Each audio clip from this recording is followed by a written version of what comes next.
प्यारे दर्शकों नमस्कार। तारीख है आज 18 अगस्त 2025, दिन सोमवार, हिंदी तिथि भाद्रपद माह कृष्ण पक्ष दशमी। आइए नजर डालते हैं हमारे प्यारे राज्य उत्तराखंड की तमाम बड़ी खबरों पर। वीडियो शुरू करने से पहले कमेंट बॉक्स में जय हिंद लिखकर हमें सपोर्ट करें।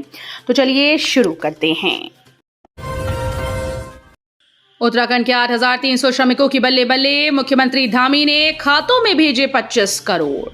उत्तराखंड भवन और अन्य सन्निर्माण कर्मकार कल्याण बोर्ड की ओर से चलाए गए विशेष अभियान के तहत राज्य के श्रमिकों और उनके आश्रितों को बड़ी राहत दी गई। अभियान के अंतर्गत मुख्यमंत्री पुष्कर सिंह धामी ने 8,299 लाभार्थियों को 24.85 करोड़ की राशि डायरेक्ट बेनिफिट ट्रांसफर के माध्यम से उनके बैंक खातों में हस्तांतरित की। ये राशि श्रमिकों और उनके आश्रितों को विभिन्न योजनाओं जैसे पुत्री विवाह सहायता योजना, मृत्यु अनुदान योजना, प्रसूति सहायता योजना और शिक्षा सहायता योजना के अंतर्गत दी गई। पहली बार बोर्ड स्तर पर इतने बड़े पैमाने पर ऑनलाइन निस्तारण किया गया। उत्तराखंड में बढ़ गई वन दरोगा भर्ती की न्यूनतम आयु सीमा, अब इस उम्र से होगा चयन।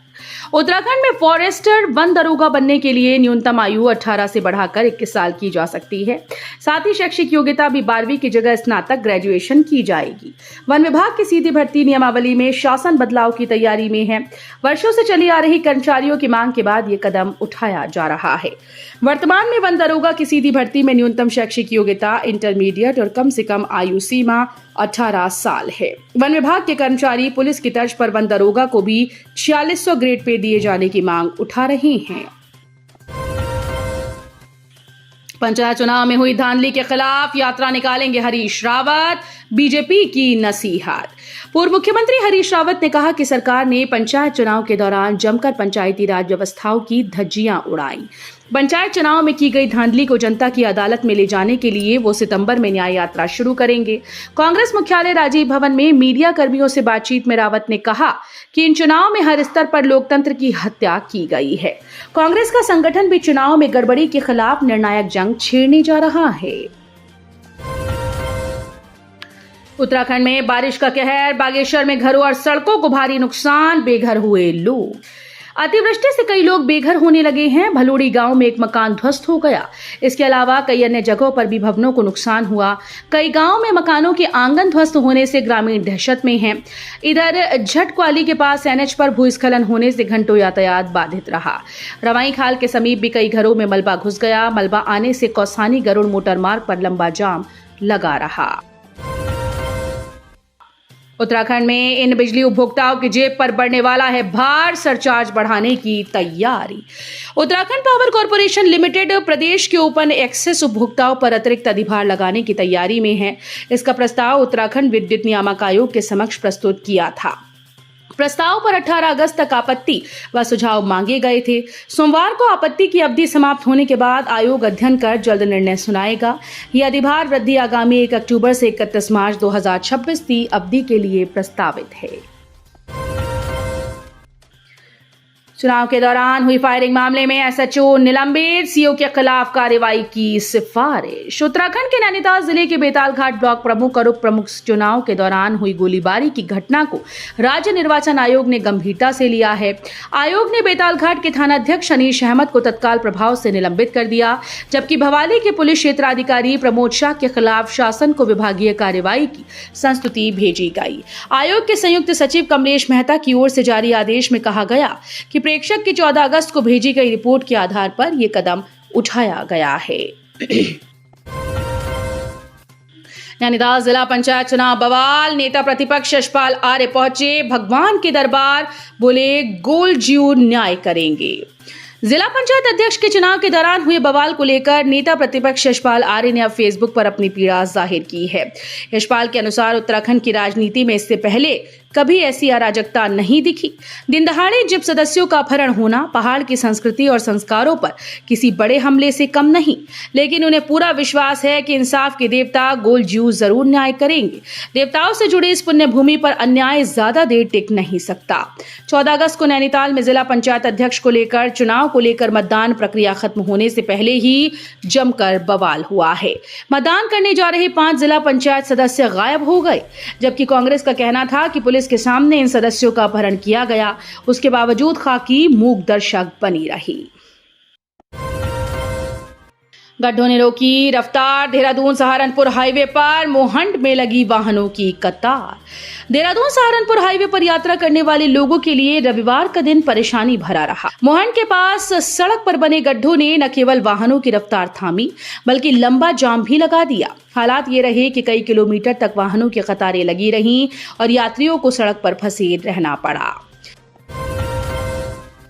उत्तराखंड में मदरसा बोर्ड होगा खत्म। नए प्राधिकरण के दायरे में आएंगे सभी अल्पसंख्यक शैक्षिक संस्थान।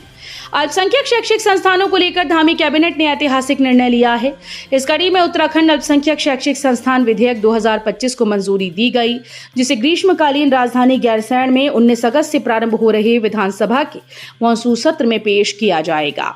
इस विधेयक के अधिनियम बनने पर इसके तहत उत्तराखंड राज्य अल्पसंख्यक शिक्षा प्राधिकरण का गठन किया जाएगा।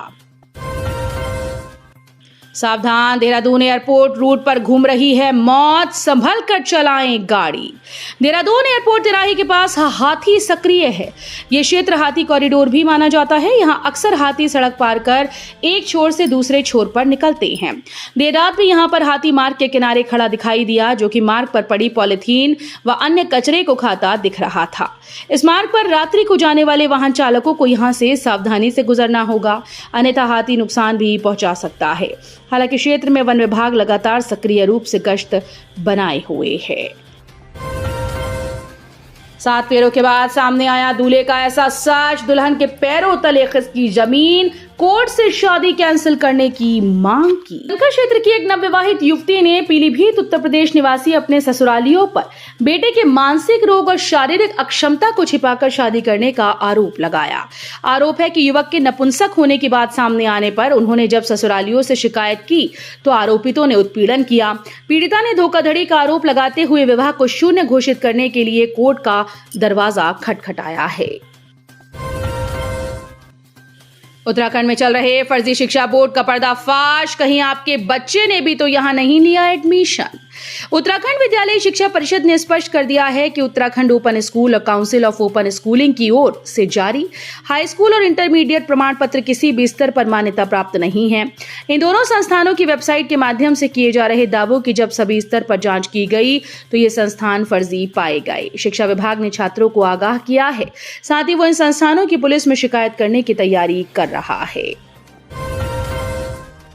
हल्द्वानी में फैल रहा बर्ड फ्लू, सैकड़ों मरी मुर्गियां मिलने से हड़कंप। हल्द्वानी के गौलापार में सैकड़ों मरी मुर्गियों के 3-4 जगह ढेर मिलने के बाद इलाके में हड़कंप मच गया। बर्ड फ्लू की आशंका के बीच मरी हुई मुर्गियों के फेंके जाने से ग्रामीण सहमे हुए हैं। गौलापार में अंतर्राष्ट्रीय स्टेडियम के पास 3-4 जगहों पर अलग अलग मुर्गियों के ढेर झाड़ियों के बीच फेंके गए। पिछले 2 या 3 दिन के भीतर इन मरी मुर्गियों को यहाँ पर फेंका गया है। नौकरी दिलाने के नाम पर महिला से ठगे लाखों रुपए, फिर की मारपीट व छेड़छाड़, पुलिस ने आरोपी को किया गिरफ्तार। उत्तराखंड के पौड़ी गढ़वाल जनपद के अंतर्गत कोटद्वार में एक महिला को नौकरी दिलाने के नाम पर ठगी और छेड़छाड़ करने के आरोपी को पुलिस ने शनिवार को गिरफ्तार किया। उसे न्यायालय के आदेश पर संबंधित धाराओं में जेल भेज दिया गया। पुलिस प्रवक्ता ने रविवार को बताया कि 16 जुलाई को कोटद्वार निवासी महिला ने स्थानीय कोतवाली में एक शिकायत दर्ज की, जिसमें उसने नवल किशोर पुत्र मांगत राम निवासी पूर्वी झंडी चौर कोटद्वार द्वारा नौकरी दिलाने के नाम पर उससे 2 लाख रुपए व शादी की 2 अंगूठियां हड़पने के साथ ही मारपीट व छेड़खानी का शिकायत दर्ज की। उसने बताया कि इस आधार पर कोतवाली कोटद्वार में मुकदमा अपराध संख्या 183/2025, धारा 115(2), 308(6), 316(2), 318(4), 351(2), 74 BNS का अभियोग पंजीकृत किया गया है। तो ये थी उत्तराखंड की बड़ी खबरें। हम मिलेंगे अगले बुलेटिन में, तब तक के लिए धन्यवाद।